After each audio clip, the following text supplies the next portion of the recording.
Qui part vraiment quand le corps s'éteint? Où va l'âme quand tout semble fini?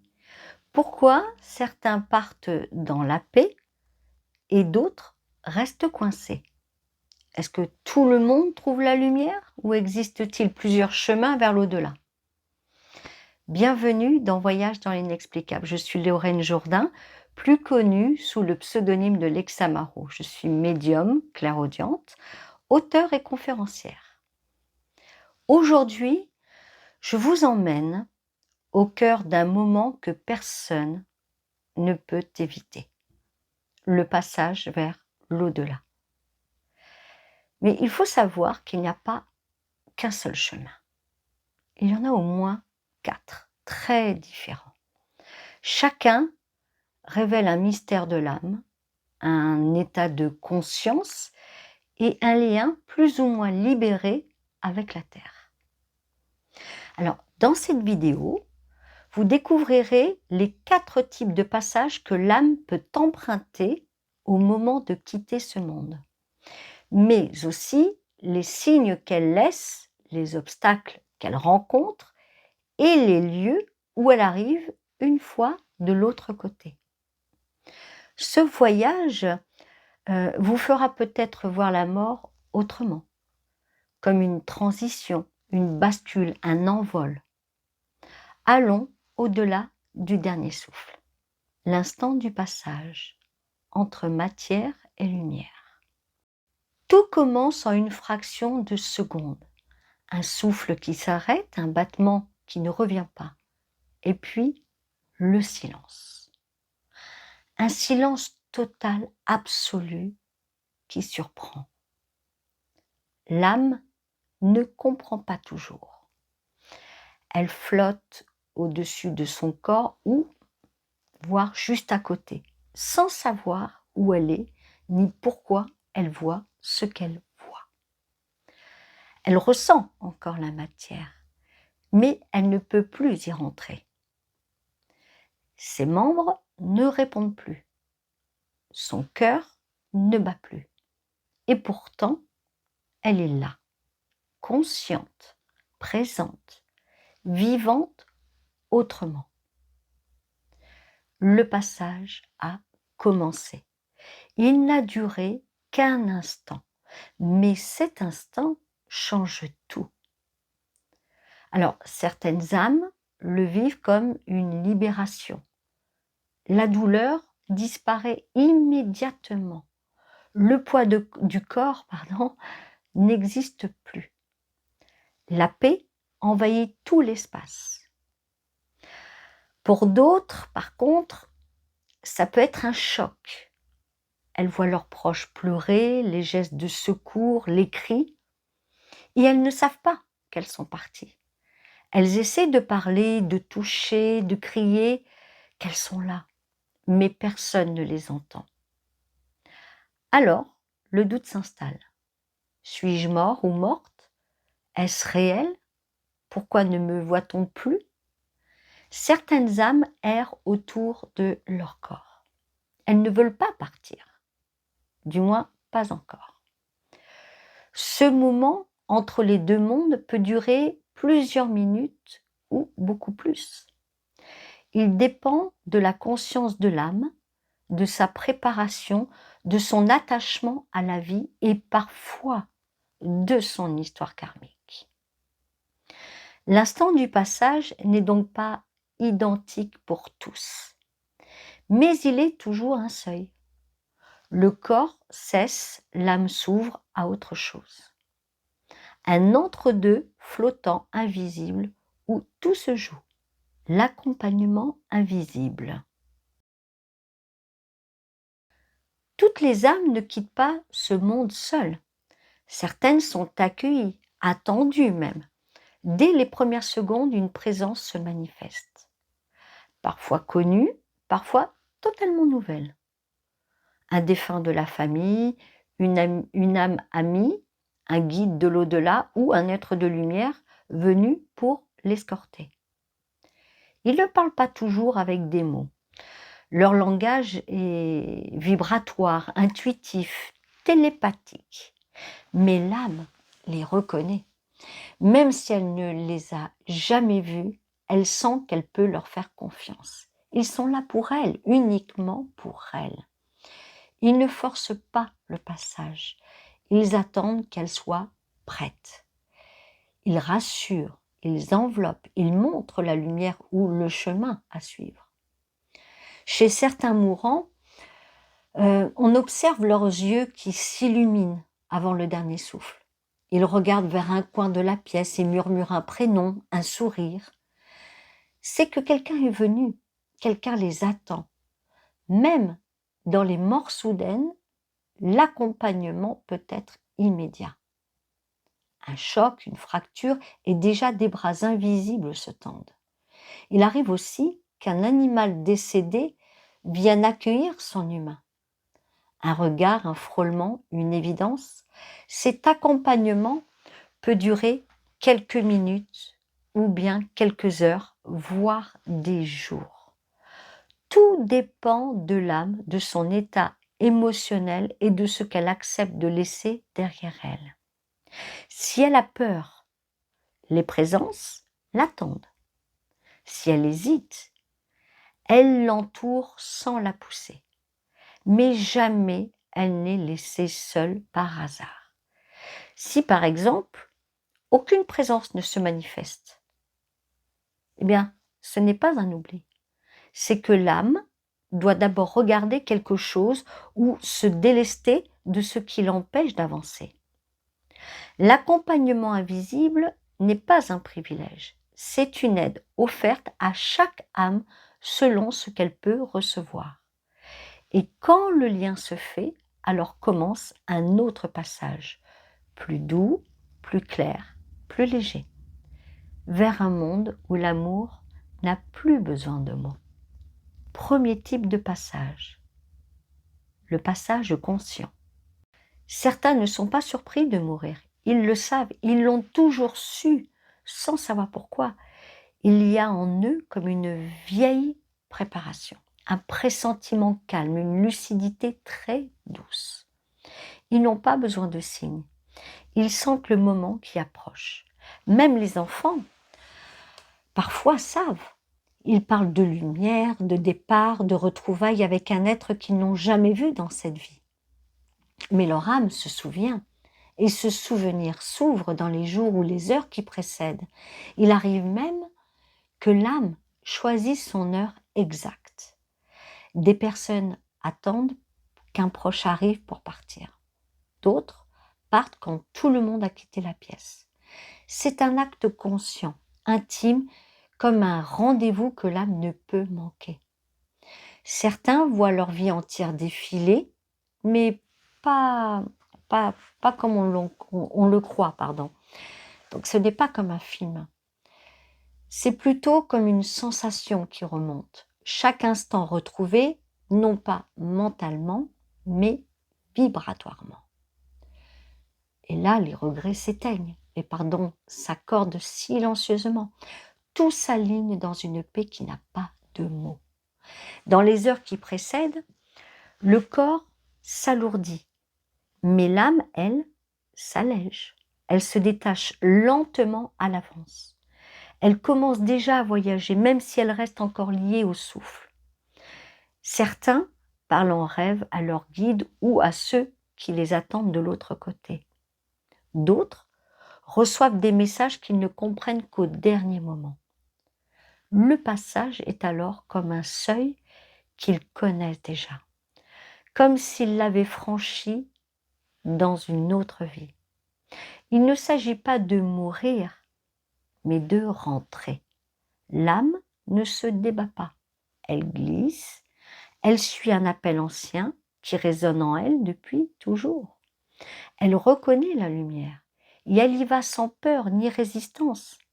Le passage conscient n'est pas seulement fluide, il est souvent lumineux au point de modifier l'atmosphère de la pièce, comme une paix inhabituelle, des odeurs florales ou des sons très doux. Même ceux qui restent le ressentent. Ils ne savent pas l'expliquer, mais ils sentent que quelque chose de sacré vient de se produire.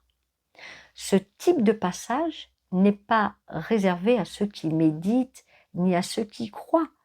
Il peut apparaître dans les hôpitaux, les maisons de retraite ou dans des lieux ordinaires. C'est un état de grâce offert à ceux dont l'âme est prête. Et cette grâce souvent reste longtemps dans les murs, dans les cœurs et dans les mémoires. Comme si le passage avait laissé une trace de lumière dans le monde. Deuxième type de passage, le passage brutal. Parfois la mort arrive sans prévenir. Un choc, un accident, un arrêt brutal. Aucune préparation, aucune acceptation, aucune conscience du départ. L'âme est projetée hors du corps, comme aspirée ou expulsée dans un élan incontrôlable. Elle ne comprend pas ce qui lui arrive. Tout va beaucoup trop vite, trop fort. Le corps tombe, mais l'âme, elle, ne tombe pas. Elle plane, elle flotte, elle regarde, elle voit son propre corps inanimé, déformé ou entouré de secours. Mais elle ne réalise pas qu'il s'agit d'elle. Elle croit qu'elle rêve, qu'elle est sortie temporairement, qu'elle va revenir. Elle tente de crier, de bouger, de faire un pas vers les vivants, mais rien ne répond. Le temps, à cet instant-là, semble figé, comme si elle était coincée entre deux mondes. L'âme, bien évidemment, cherche à comprendre. Pourquoi maintenant? Pourquoi ainsi? Pourquoi sans un mot, un au revoir, une dernière pensée? Elle peut ressentir un vide immense, une détresse invisible, un vertige intérieur. Dans certains cas, elle revient près des lieux du drame. Elle tente de parler à ses proches. Elle répète des mots qu'eux ne peuvent entendre. C'est dans ce type de passage que naissent certaines âmes errantes. Elles ne savent pas qu'elles sont mortes, ou elles refusent même peut-être de l'admettre. Elles attendent un retour impossible. Mais toutes ne restent pas forcément bloquées. Certaines sont rapidement récupérées. Alors ça peut être par un guide, un proche décédé ou une force venue de l'au-delà. Un frisson, une lumière, un souffle qui les entoure et les stabilise. Cette intervention n'est pas forcément immédiate. Elle respecte le trouble de l'âme, sa confusion. On ne la force pas à partir. On l'apaise, on lui parle sans mots, avec des vibrations de paix. Quand elle se calme, elle accepte d'ouvrir les yeux de l'âme. Et là, elle voit une autre réalité. Une réalité plus douce, plus stable, où elle n'a plus mal. Le passage brutal est souvent suivi d'un temps de réparation. Il faut quand même voir que l'âme a été secouée et fragmentée parfois. Elle doit être réunie, rassurée, recentrée. Cela se passe dans des sphères de soins vibratoires, où elle peut déposer le choc, la violence et le traumatisme de son départ. Mais si personne ne vient la chercher, elle peut rester longtemps près des lieux ou des personnes qu'elle aimait. Ce sont souvent ces âmes que l'on ressent dans certains lieux chargés, ce que j'appelle souvent habités. Leur présence n'est pas malveillante. Elle est figée dans l'instant de l'incompréhension. Le passage brutal est un ébranlement pour l'âme, mais il n'est pas définitif. Même là, la lumière finit toujours par venir. Et l'âme retrouve un jour le chemin de la paix. Troisième type de passage, le passage résistant. Certaines âmes ne veulent pas partir. Elles savent qu'elles sont mortes, elles l'ont réalisé. Mais elles résistent, elles s'accrochent à la matière, à la vie, à ce qu'elles laissent derrière elles. Ce n'est pas la violence du départ qui les bloque, c'est l'attachement profond à ce qu'elles laissent. Alors ça peut être une maison, ça peut être un enfant, un conjoint, même un souvenir, un regret ou même une promesse. Elles ne peuvent pas tourner la page. Alors, elles restent dans l'entre-deux, ni ici, ni là-bas. Elles sentent la présence des vivants, mais ne peuvent plus agir. Elles voient les gestes, les larmes, elles perçoivent les pensées et les intentions. Mais elles ne peuvent ni répondre ni se faire entendre. Leur résistance devient un mur, invisible mais si puissant. C'est cette résistance qui crée les présences bloquées. Des âmes qui ne demandent pas à nuire, mais qui ne savent plus comment partir. Certaines veulent protéger leurs proches, d'autres pensent qu'elles ont encore quelque chose à finir, à transmettre, à réparer. Elles tournent en boucle autour d'un lieu, d'une date, d'un drame. Leur énergie devient instable, fluctuante. Elles peuvent provoquer des manifestations légères, bruit, courant d'air, odeur, impression de présence, mais rassurez-vous, elles ne sont pas dangereuses. Mais elles cherchent à exister dans un monde qu'elles ne peuvent plus vraiment toucher. Alors il arrive aussi que l'attachement soit lié à des biens matériels, à une injustice, ou même à une émotion non exprimée. Certaines âmes refusent la lumière par peur du jugement ou du vide qu'elles imaginent. Leur mental projette une peur de l'après. Et cette peur, eh bien, ça devient leur prison. Ce type de passage, toutefois, n'est pas définitif. Mais il peut durer, parfois des années, dans notre temps terrestre. Mais heureusement, pour rassurer, rien n'est figé. Des guides, des proches décédés, des âmes compatissantes reviennent les chercher encore et encore. Ils murmurent des appels de l'autre côté. Parfois, le simple pardon d'un vivant ouvre une brèche. Un geste d'amour reçu d'ici peut aider l'âme à lâcher ce qu'elle retenait. Le passage résistant n'est pas une impasse. C'est un passage qui demande plus de douceur, plus de temps et plus d'écoute invisible. Car même si l'âme semble bloquée, elle entend toujours, elle sent qu'on pense à elle. Et un jour, dans un élan qu'elle ne peut expliquer, elle accepte, elle lâche, elle se retourne et elle avance vers la lumière qu'elle croyait avoir perdue. Quatrième type de passage, le passage assisté. Il existe des départs accompagnés, des passages où l'âme n'est pas seule, ni projetée, ni perdue, ni résistante. Elle est entourée, entendue, guidée avec douceur et respect. Ce type de passage est appelé passage assisté. Il se produit quand le départ est soutenu par des gestes, des paroles ou des présences bienveillantes. Cela peut se faire dans une chambre de soins palliatifs, dans une maison ou même à l'hôpital. Un regard, une main posée, une voix qui parle avec amour. Des musiques, des chants, des prières, des silences profonds offerts comme un espace pour l'âme. Parfois, des rituels sont pratiqués, encens, eau bénite, phrases sacrées ou simples paroles d'adieu. Alors parfois, il y a des médiums ou un passeur d'âme qui est présent, physiquement ou à distance. Le plus souvent, c'est quand même physiquement.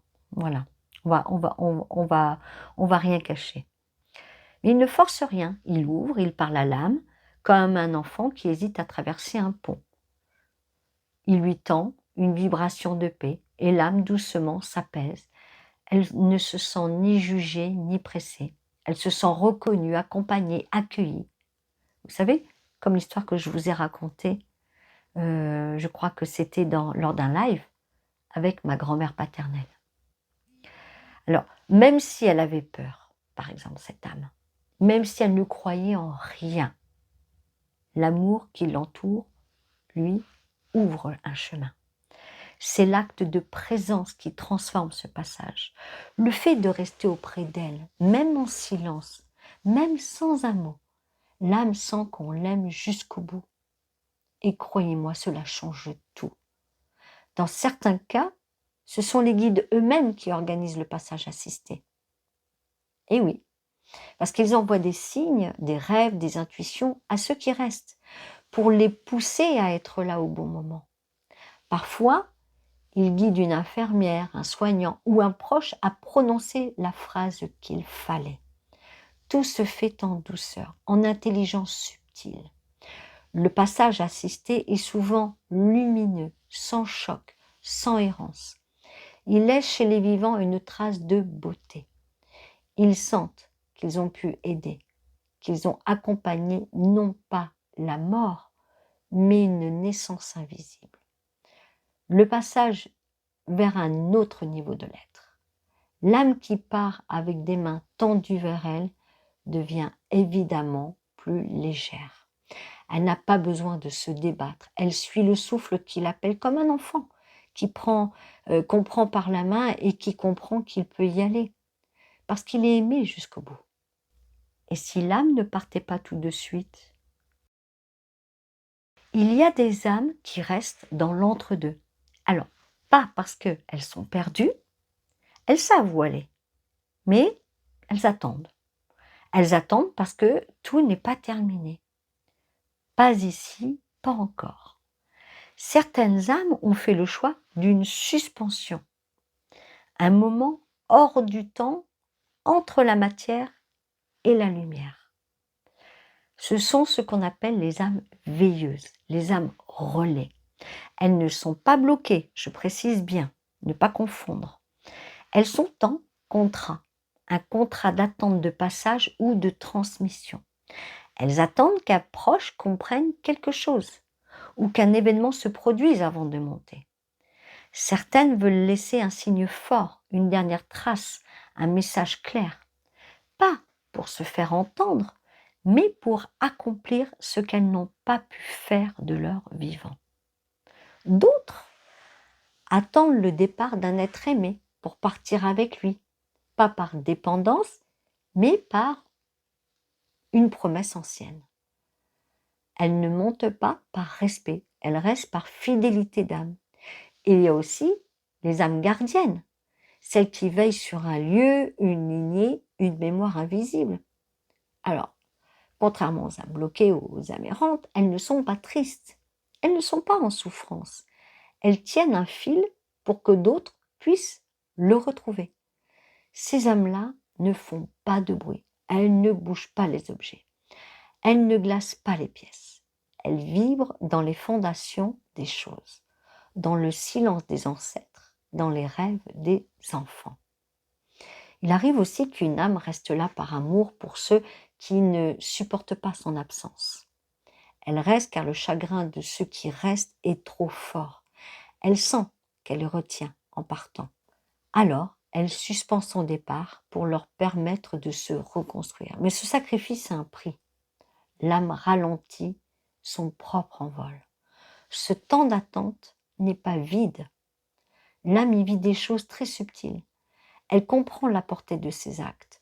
Elle reçoit des intuitions sur son chemin futur. Elle perçoit les lignes de vibration qu'elle a laissées. Elle affine sa mémoire et son sens de responsabilité spirituelle. Ne jamais croire qu'une âme coincée est une âme punie.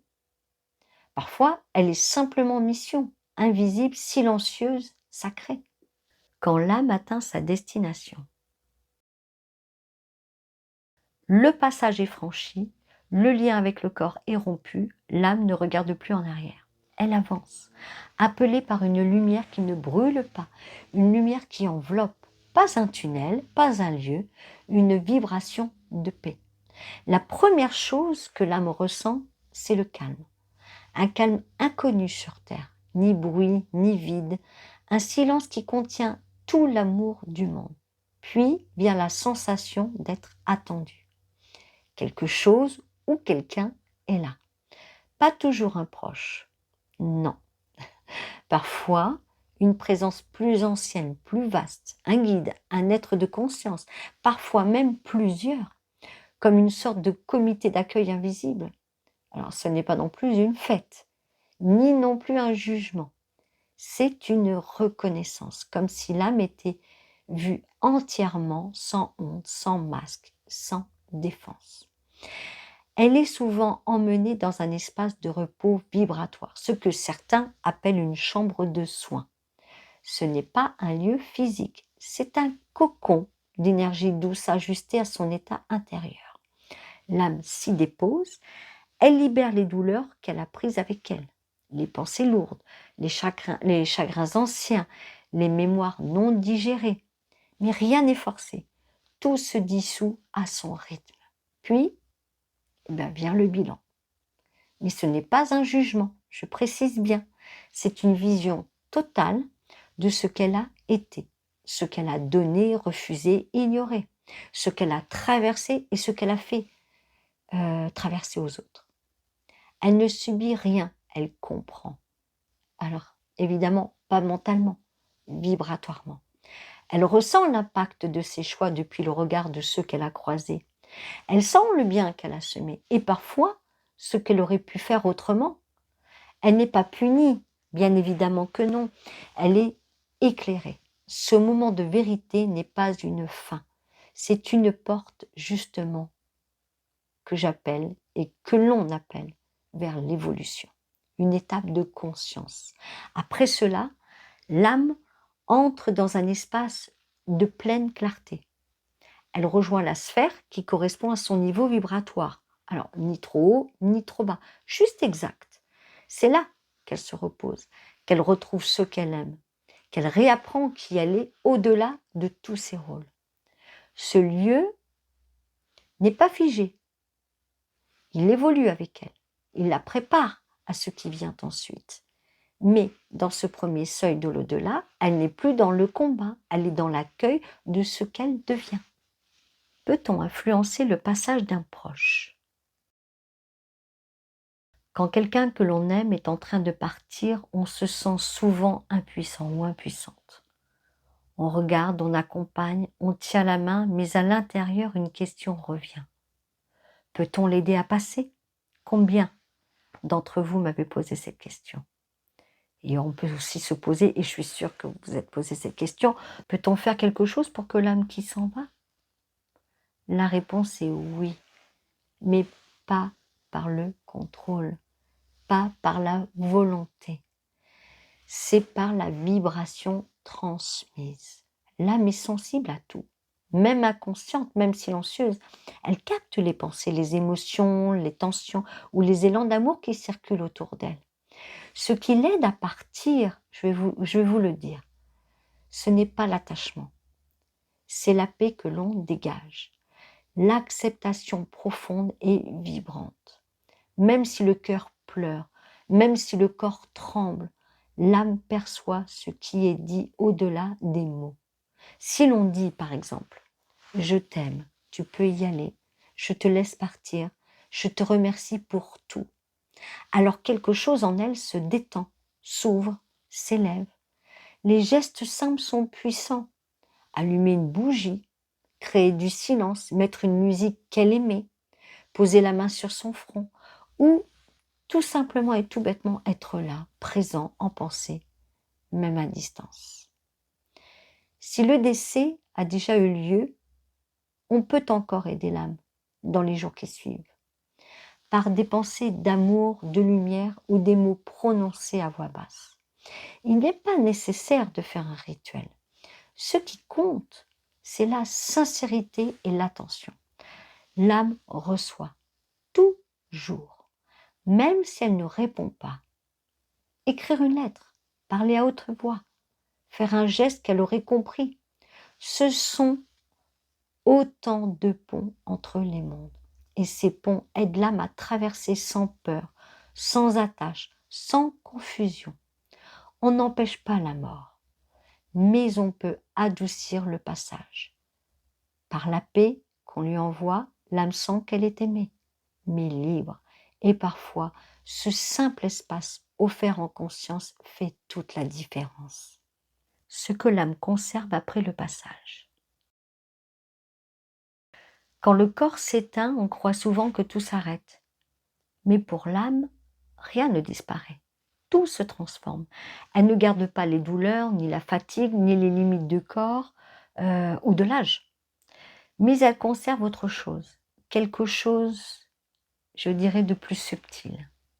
L'âme emporte avec elle sa conscience, pas la pensée logique, la nôtre, là, dans cette enveloppe. Mais c'est une conscience plus vaste, plus pure, plus sensible. Elle se souvient de qui elle est, pas seulement dans cette vie, mais au-delà. Elle conserve les émotions profondes, l'amour qu'elle a donné, l'amour qu'elle a reçu, la gratitude, la tendresse, le pardon accordé ou espéré.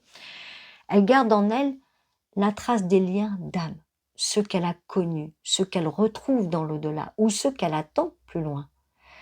L'âme emporte aussi une mémoire de son parcours, pas comme un récit, mais comme une vibration intérieure. Elle sait ce qu'elle a appris, même si elle n'a pas tout compris sur Terre. Ce qu'elle a vécu continue à l'informer. Chaque épreuve, chaque joie, chaque choix devient un fragment de conscience. Rien n'a été inutile. Même l'oubli, même les silences portent un sens. L'âme conserve aussi ce qu'elle n'a pas encore résolu. Des attachements, des blessures, des questions non closes. Alors ce n'est pas comme un poids, mais comme un appel à évoluer. Elle repart avec un nouveau souffle, un corps plus léger, un champ de perception agrandi. Elle voit au-delà de la matière. Elle ressent les vibrations des lieux, des âmes, des attentions. Et elle commence à comprendre la logique de l'invisible. Rien ne s'efface, mais tout devient plus clair, plus fluide, plus juste. L'âme ne perd rien. Elle s'élève avec tout ce qu'elle a vécu, mais sous une forme nouvelle, vibratoire et profondément vivante. Aucun passage n'est identique, mais tous mènent à l'âme. Chaque départ est un mystère, mais l'âme, elle, sait exactement où elle est. Même quand elle semble hésiter, même quand le corps souffre ou que la mort survient trop vite, elle garde en elle la mémoire du chemin. Elle n'est jamais vraiment perdue, même dans l'errance, même dans le silence. Et l'amour, lui, ne connaît aucun deuil. Il traverse les mondes, les formes, les temps. Il reste la seule vérité, stable, comme un feu sans fumée, comme un lien sans corde, comme une note qui continue à vibrer bien après la fin de la chanson. Alors laissez-moi vous donner cette petite phrase à méditer ou à penser fortement. Endormez-vous même avec cette phrase pour que votre âme puisse vraiment la capter. Aucun passage n'est une fin, seulement un retour vers ce que l'âme n'a jamais cessé d'être. Si ce voyage vous a éclairé, touché ou même tout simplement apaisé, et pour soutenir la chaîne, cliquez sur le pouce, s'il vous plaît. Laissez des commentaires, abonnez-vous et activez la cloche pour recevoir les prochains messages de l'âme. Et moi, je vous dis à très bientôt dans Voyage dans l'inexplicable.